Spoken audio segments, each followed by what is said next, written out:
Hi everyone and welcome back. So today I'll tell you guys how to take better photos with your Samsung Galaxy.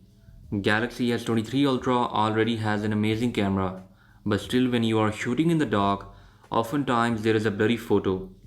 And if you like to take images of fast moving objects or kids who are always moving around, then you might see blurry photos due to shutter lag.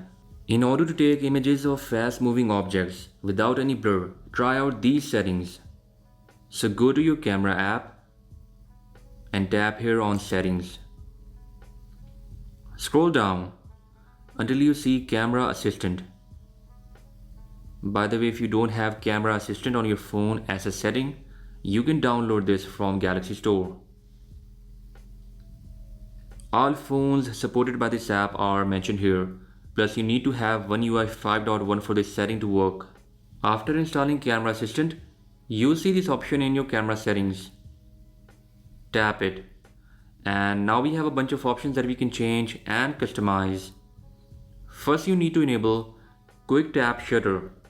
As you can see, it says take pictures as soon as your finger touches the shutter button instead of when you lift it off. Next, you have to tap on capture speed.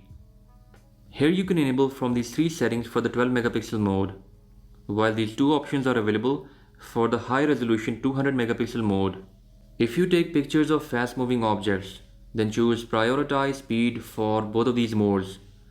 If you don't often shoot fast moving objects, then it's better to choose balance mode. Now let's see if this really makes any difference or not.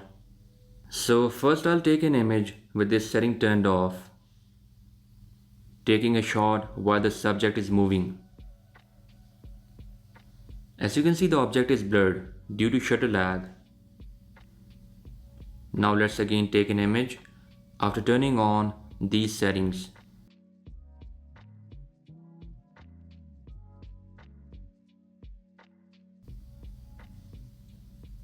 Once again, I am replicating the same scene. So there is definitely a difference, and the shot is less blurry when the setting is turned on. By the way, quality of both shots is about the same, and I cannot tell any difference. So this was a little tip that you should try out on your Samsung Galaxy phones running on One UI 5.1 to take better shots. Let me know in the comment section if this setting really makes any difference for you or not. It will be interesting to check out everyone's feedback. Subscribe for more tips and tricks and leave your feedback in the comment section. With that being said, I'll catch you guys in the next one. Until then, bye bye.